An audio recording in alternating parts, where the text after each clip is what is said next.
It's a glaring statistic that Mayor Lori Lightfoot vowed to change. African Americans make up 70% of over 100 coronavirus deaths in Chicago. But CBS 2 investigator Dorothy Tucker dug into that data even more to see which neighborhoods are the hardest hit and found 5 hotspots. Take a look at this map. Every blue point represents a man or woman who lost their life to COVID-19 in Chicago.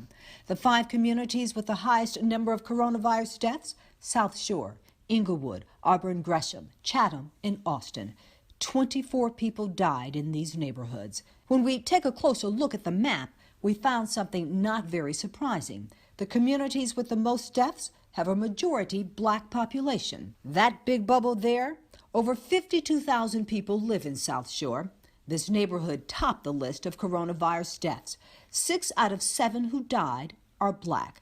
Nearly 94% of people who live here are also black. Travel to the west, Austin, where more than 87,000 people live. 5 people here died. All were black.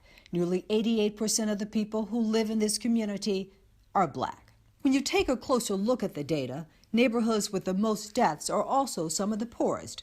Inglewood, with a median income of $24,000, is the second poorest neighborhood in Chicago. It also had the second most deaths, a total of 6. Nationwide, older Americans are also more vulnerable to the virus. Our producer who analyzed the data discovered the same is true for Chicago, especially Black Chicago. So if you look at Chatham as an example, 5 total people died of coronavirus in that neighborhood, and the median age there is 43, but every person who died was older than that. So that's really similar to pretty much every neighborhood we looked at that had the most deaths and also had majority black populations. Brad and Erica, there is so much more to learn about the victims and the communities that they lived in. Mining the data will allow us to tell the stories and might shed some light on their surroundings and if those surroundings contributed to their deaths. So you talk about this data, and you definitely dug in today into these 5 hotspots. What else are you seeing? What more can the data tell us? Oh, there is so much more. For example, we will be able to see the type of jobs that some of these people held in the communities. And if many of them were low-wage earners, if they were, that might make it difficult for them to buy healthy food. How many people lived in a household?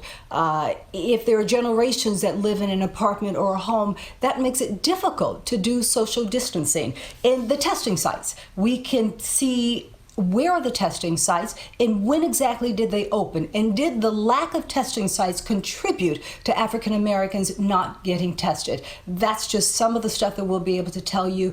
And trust me, we will continue to follow this story. Yeah. Dorothy, intrepid work by you and the 2 investigators. Thank you.